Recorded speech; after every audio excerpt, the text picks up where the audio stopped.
Bonjour à toutes et à tous, bienvenue, c'est Smart Impact, l'émission des entreprises à impact positif. Voici le sommaire, mon invité aujourd'hui c'est Antoine Hamon, le directeur des opérations de Life, ou comment produire de l'hydrogène vert à partir d'une électricité venue des éoliennes, notamment entreprendre pour le bien commun, un guide pour se lancer et changer le monde, c'est le titre du livre qui servira de point de départ à notre débat avec la cofondatrice de Make Sense et la fondatrice d'Activation.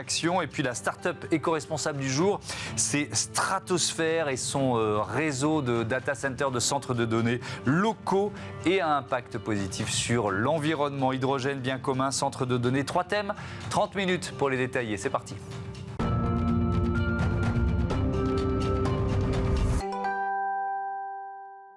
Bonjour Antoine Hamon, bienvenue. Vous êtes donc le directeur des opérations de Life, producteur d'hydrogène vert. Alors sans être trop technique, parce qu'on peut s'y perdre un peu, c'est quoi de l'hydrogène vert? Alors l'idée de l'hydrogène vert, c'est de pouvoir faire rouler des voitures avec du vent et de l'eau, tout simplement. Okay. Et à la sortie du pot d'échappement, on a seulement de l'eau. On peut faire rouler des voitures, des bus, des trains, des bateaux.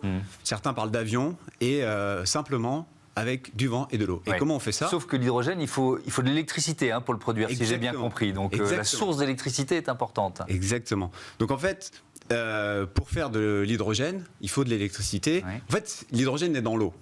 Dans l'eau, on a H2O. Et donc pour séparer l'oxygène et l'hydrogène, on a besoin d'électricité. Si on prend de l'électricité renouvelable, on a de l'hydrogène fait à partir de vent ou de soleil.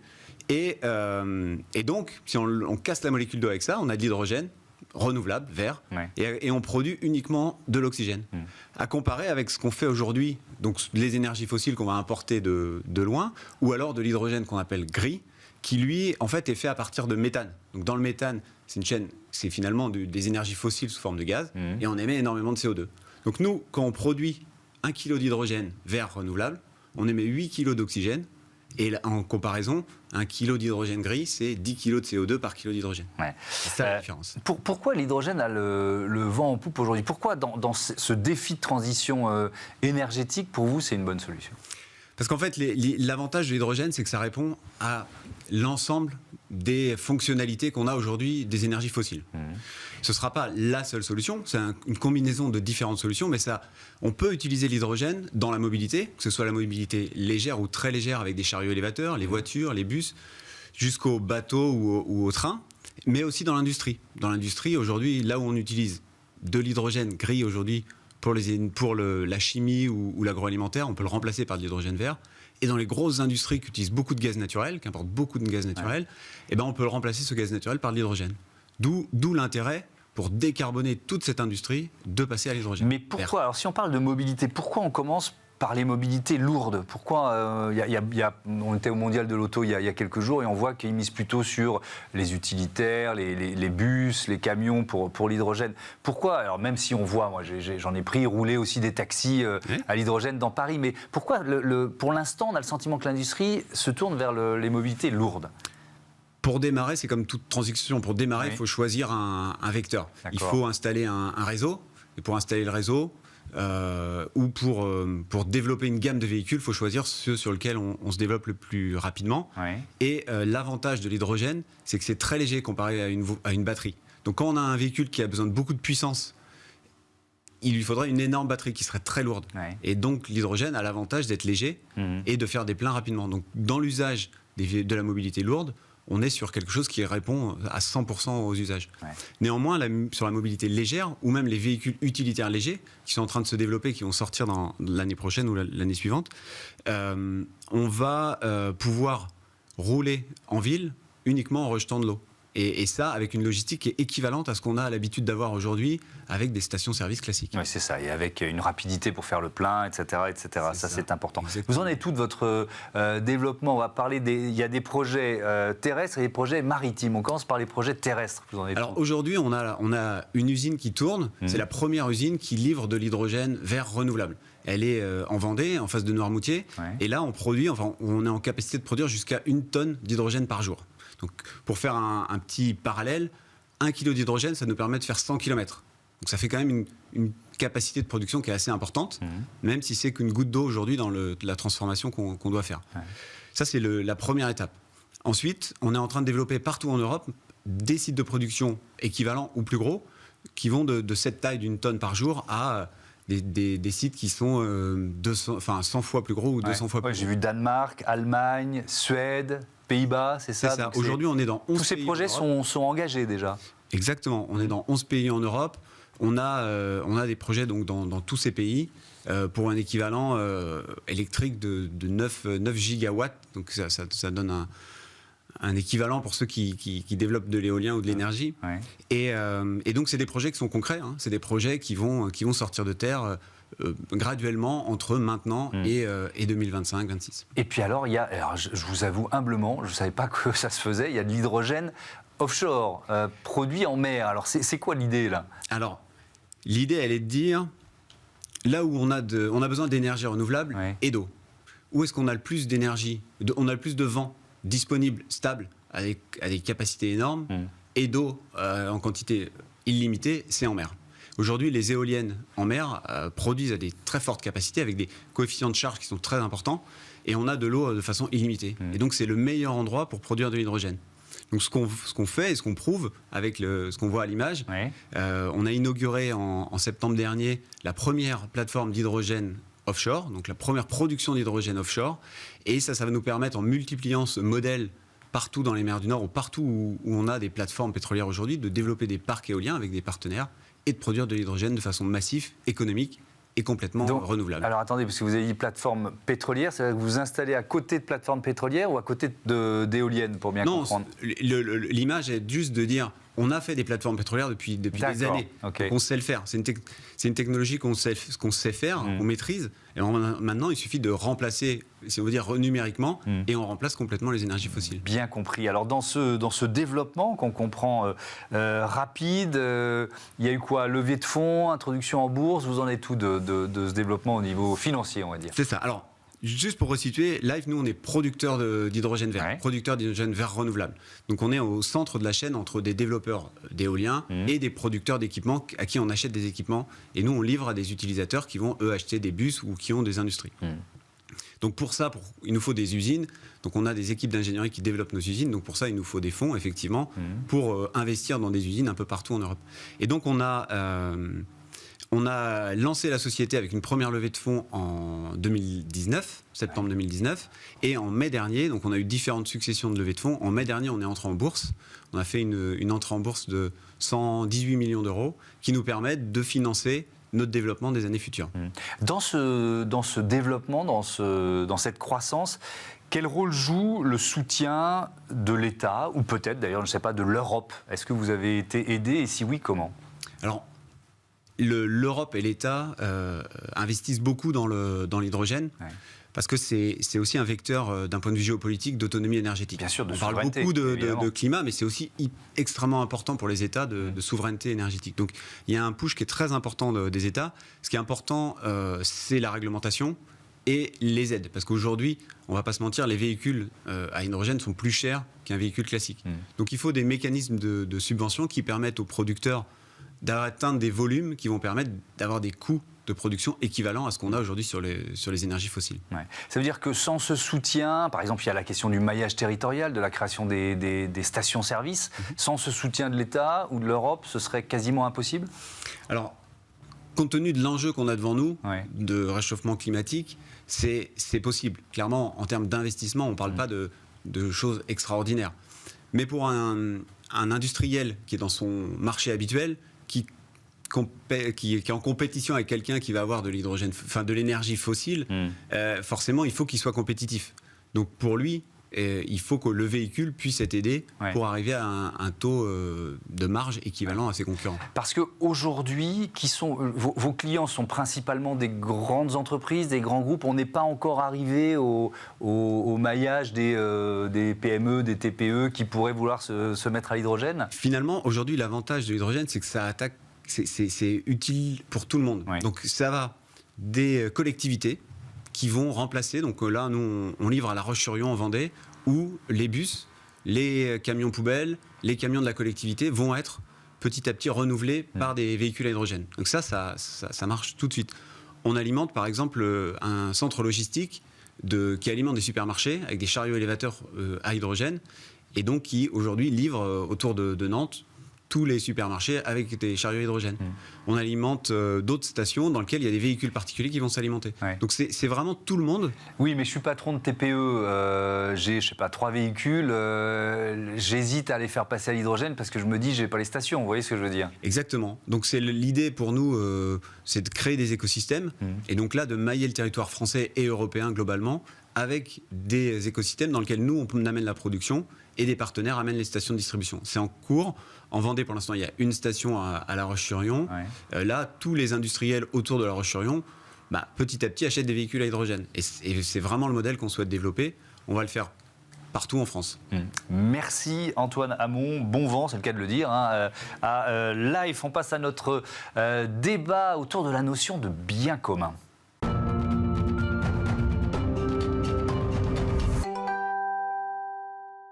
Et je vous présente tout de suite les invités de ce débat.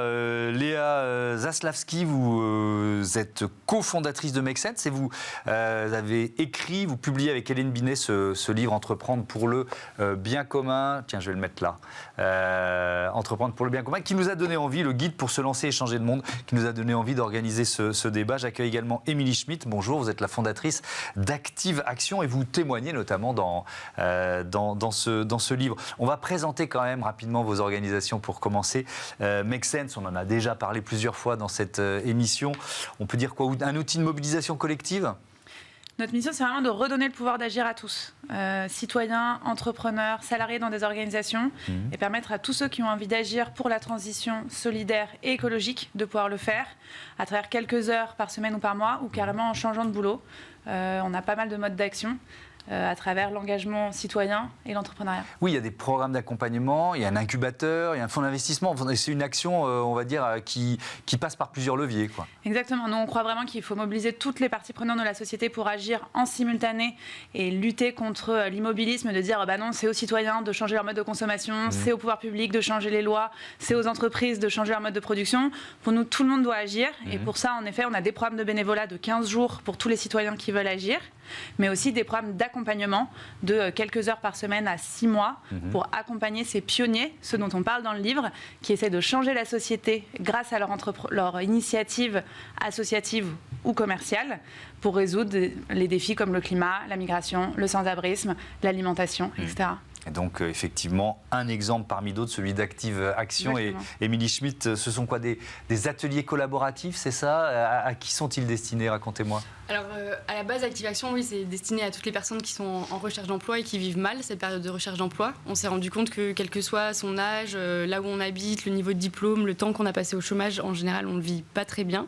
Donc, on propose des ateliers qui sont gratuits et collaboratifs à toutes les personnes qui souhaitent transformer cette période en quelque chose qui soit constructif et où ils peuvent justement développer leurs compétences, s'imaginer faire des choses qu'ils n'auraient peut-être pas imaginé pouvoir faire autrement. Ça dure combien de temps? C'est variable? C'est toujours un peu le même cadre que vous proposez?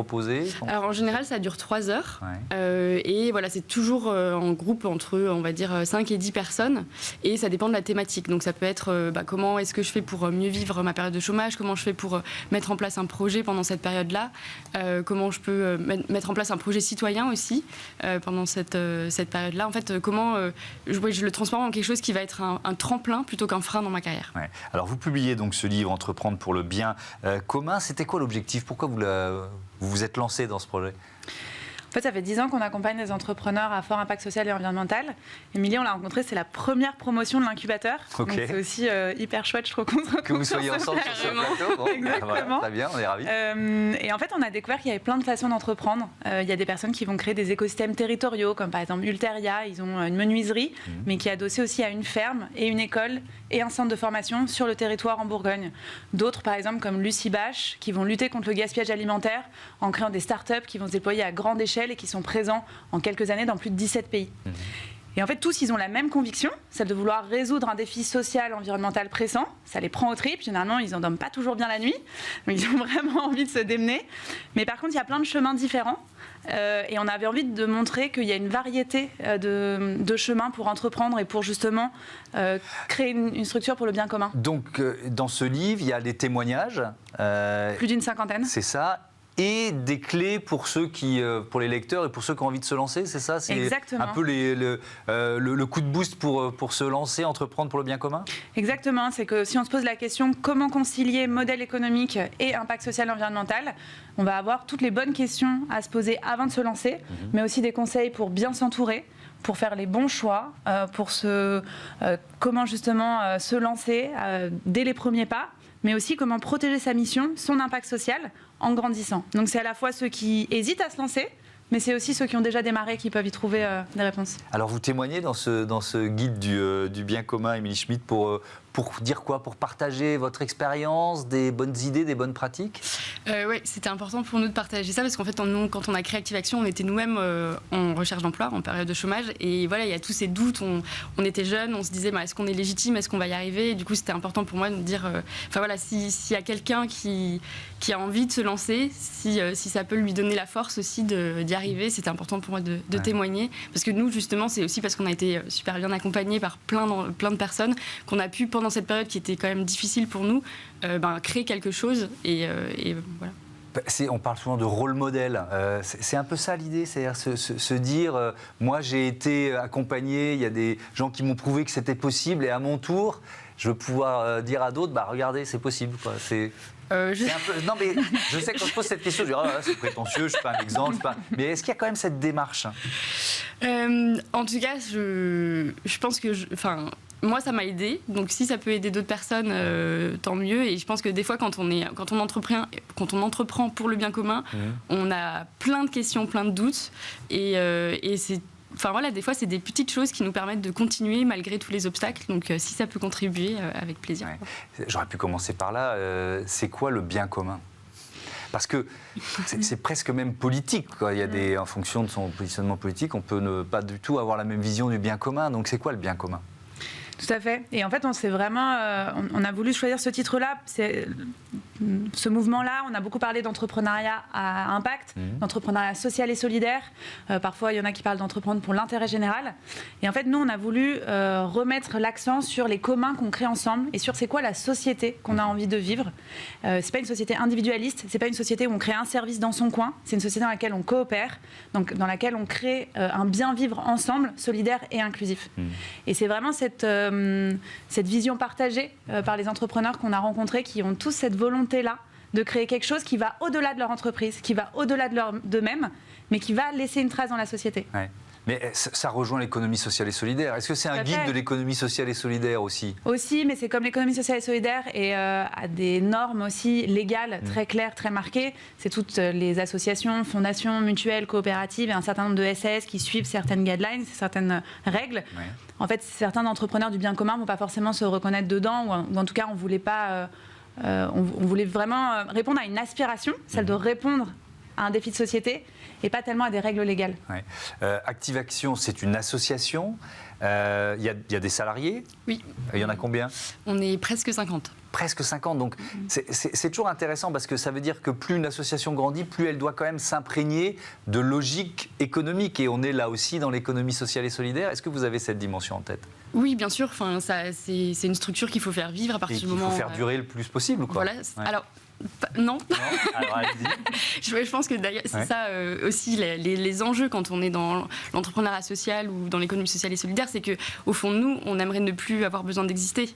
C'est-à-dire que ma plus grande réussite, c'est comme les Restos du Cœur. Idéalement, il faudrait que ça n'existe plus. Voilà, c'est ça. Donc, c'est quand même des logiques de stratégie qui sont différentes et où, des fois, il n'y a pas forcément toujours justement de rôle modèle sur ces sujets. Donc, il faut toujours penser à... Mais est-ce que vous réfléchissez, pardon de vous interrompre, est-ce que de temps en temps, vous dites, là, je suis en train de penser en chef d'entreprise? Oui, bien sûr. C'est à partir du moment où il y a des salariés, il y a une responsabilité pour pérenniser les emplois. Il faut s'adapter. Quand on entreprend pour le bien commun, on a une vision idéale de la société, mais justement, la société n'y est pas encore. Donc, il faut s'adapter à notre entourage. Donc, j'imagine que dans les entreprises classiques, on s'adapte à son marché. Voilà, c'est des réflexions qui sont sûrement identiques. Par contre, pas pour le même but. Ouais. Voilà. Je pose cette question parce que dans le guide, Covid, il y a des ateliers en fait que vous proposez qui vont un peu dans cette direction-là, c'est ça? Complètement, et souvent d'ailleurs, on se rend compte qu'un certain nombre d'entrepreneurs, par idéalisme, se disent moi je vais répondre à un défi de société et se rendent pas compte qu'en fait au quotidien, ils vont être chefs d'entreprise. C'est pas juste répondre à un défi, c'est être chef d'entreprise, faire en sorte que l'entreprise elle soit aussi efficace, quoi. Exactement, donc c'est vendre des contrats ou des prestations, obtenir des financements, c'est recruter des personnes et parfois devoir s'en séparer, c'est faire des choix de stratégie aussi avec une équipe. Et ça, c'est des moments de la vie qui sont celles d'une entreprise et de la vie économique classique. Après, on a des façons de le faire aussi qui peuvent varier en fonction de ses convictions personnelles. Et nous, par exemple, chez Make Sense, on a mis en place une gouvernance extrêmement décentralisée. Donc on n'a pas de chef, on n'a pas de manager. On a une autre façon de fonctionner en interne qui nous permet, alors qu'on est 180, donc alors oui, on n'est pas 10 000, mais on n'est pas non plus 5 personnes, de pouvoir changer les règles du jeu. Est-ce qu'on est toujours en accord avec le droit du travail? On essaie de s'y conformer au maximum. Mais c'est vrai qu'on sent, c'est exactement ce que tu disais, parfois l'environnement légal n'est pas propice à aussi changer la manière de faire. Ouais. Je vais vous poser une question qui est liée à l'actualité de ces derniers mois, le fait qu'on ait tant de métiers en tension, de difficultés de recrutement, de Français qui, après la crise Covid, se disent je veux changer de métier, donner du sens à ma vie. Est-ce que ça veut dire que vous voyez arriver chez Active Action de plus en plus de personnes qui sont un peu paumées, qui sont comme ça à la croisée des chemins? Alors, j'utiliserai pas le mot paumé, mais en tout cas des gens qui se posent des questions. Ouais. Et en effet, le travail, c'est quand même une partie importante de notre vie. C'est un des facteurs identitaires premiers, en particulier en France. Donc forcément, une crise comme on l'a vécu, ça remet en question beaucoup de choses. Mais c'est quand même une lame de fond qui existait déjà il y a 10 ans quand on s'est lancé, en fait. C'est beaucoup plus puissant. Voilà, c'est ça. Je pense que ça a été un déclencheur, la crise Covid. Mais il y a cette question de pourquoi je travaille, à quoi ça sert, à quoi je contribue, c'est quoi le sens global de l'énergie que j'investis au quotidien. Ça, c'est des questions que beaucoup de gens se posent depuis pas mal d'années.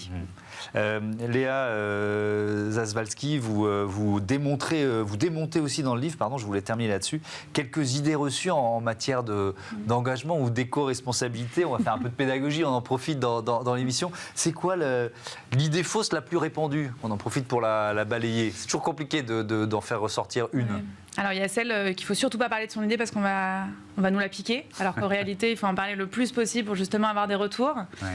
Mais celle à laquelle qu'on entend moins, c'est que ça ira mieux dans 6 mois. Souvent, on a l'impression que c'est dur au début, parce qu'on est seul, mais qu'en fait, dans 6 mois, ça ira mieux parce qu'on aura des premiers salariés ou des premiers financements. Mais en fait, une fois qu'on a des premiers salariés, c'est d'autres responsabilités qui arrivent. Et donc, on a des nouveaux défis. Et donc, en fait, tous les 6 mois, on se dit, mais non, dans 6 mois, ça ira mieux. Alors oui, évidemment, ça va mieux, ça change. Mais je crois que l'entrepreneuriat, c'est beaucoup de défis, avec un enrichissement personnel intense, mais ça ne convient pas forcément à tout le monde. Donc, c'est pour ça que nous, on dit, c'est une façon de s'engager, mais posez-vous les bonnes questions pour être sûr que c'est fait pour vous. Et si ce n'est pas le cas, il y a plein d'autres façons aussi de s'engager, on peut vous accompagner. Merci beaucoup, merci à toutes les deux d'être venues sur le plateau de Smart Impact. Voici donc ce livre, Entreprendre pour le bien commun. Voilà, je vais jouer comme ça. Publié aux éditions Vuibert, j'avais oublié de le dire, je crois, tout à l'heure, et coécrit avec Hélène Binet. Merci beaucoup à toutes les deux, encore une fois. On passe à Smart Ideas, notre rubrique consacrée aux startups éco-responsables des centres de données au programme.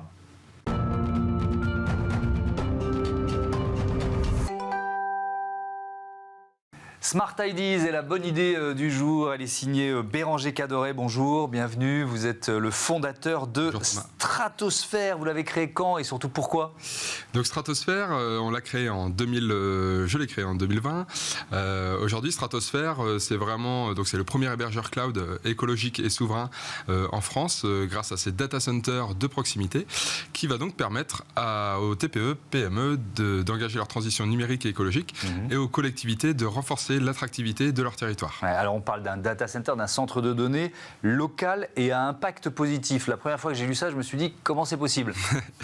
Alors justement, le côté évidemment local et impact positif, on le montre, c'est possible. C'est d'ailleurs cette nouvelle mentalité où on montre une alternative justement aux géants, aux GAFAM, etc. et à la donnée, puisque aujourd'hui 92% tout de même des données produites en Europe sont stockées aux États-Unis, que les émissions de gaz à effet de serre provenant du numérique donc à dépasser celui du trafic aérien.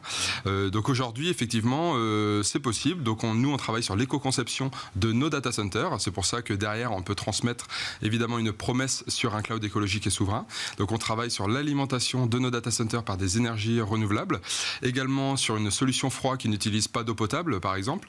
Et ainsi, on travaille sur la partie foncière pour minimiser justement aussi sur l'artificialisation des sols, avec donc des data centers qui sont modulaires, très facilement duplicables, grâce à des conteneurs réhabilités de seconde main qui sont donc situés sur des plots béton. Et donc tout ça rend un data center qui se retrouve sur une surface environ d'entre 500 et 1000 m². Et demain, on va donc rapprocher, et aujourd'hui d'ailleurs on a commencé à le faire, à rapprocher donc le data center des acteurs finaux et donc des territoires. Qui sont vos clients aujourd'hui ? Donc aujourd'hui, nos clients, c'est le monde, notamment, enfin en premier, le monde informatique, donc ceux qui sont liés à l'IT, mais pas que. On a évidemment beaucoup d'industriels, puisque Stratosphere leur permet d'entrer dans leur stratégie RSE. Nous, aujourd'hui, le RSE, c'est l'ADN même de Stratosphere. On a également, donc que ce soit des agences web, par exemple. On a aussi beaucoup de collaborateurs qui soient liés dans la finance, dans le médical, pour stocker, donc pour proposer et avoir une proposition de valeur sur un stockage de données. Je pensais aussi à des entreprises un peu sensibles, parce qu'on parle effectivement d'Internet souverain ou de centres de données ou de données souveraines. Ça peut aussi intéresser ces entreprises-là. Oui, tout à fait. Le but de Stratosphere, c'est vraiment de répondre déjà aux enjeux majeurs que sont la sobriété numérique et l'impact environnemental, et que Stratosphere puisse permettre de passer un cap sur les sociétés en proposant donc un hébergement de proximité. Et on va également permettre à nos clients de créer un levier économique business, puisque pour certains, ça va être un réel levier de valorisation d'offres. Pour d'autres, ça va être d'ancrer, on le voit bien aujourd'hui, que de plus en plus, le RSE devient aussi financier, mais extra-financier. Et donc aujourd'hui, c'est vraiment un enjeu majeur du numérique responsable au sein de nos clients même. Vous lancez, on termine avec ça, une opération de financement participatif. Comment ça marche ? Tiens, qui peut y participer ? Alors aujourd'hui, effectivement, donc là encore une fois, pour répondre, pour être en raccord évidemment à notre ADN, on a décidé d'ouvrir donc le capital de Stratosphere à donc notre communauté, et donc des particuliers, professionnels comme vous d'ailleurs, Thomas, vous pourriez participer. Et donc aujourd'hui, on a un objectif d'1,5 million qui va nous permettre demain de recruter, de développer Stratosphere et d'accélérer la commercialisation.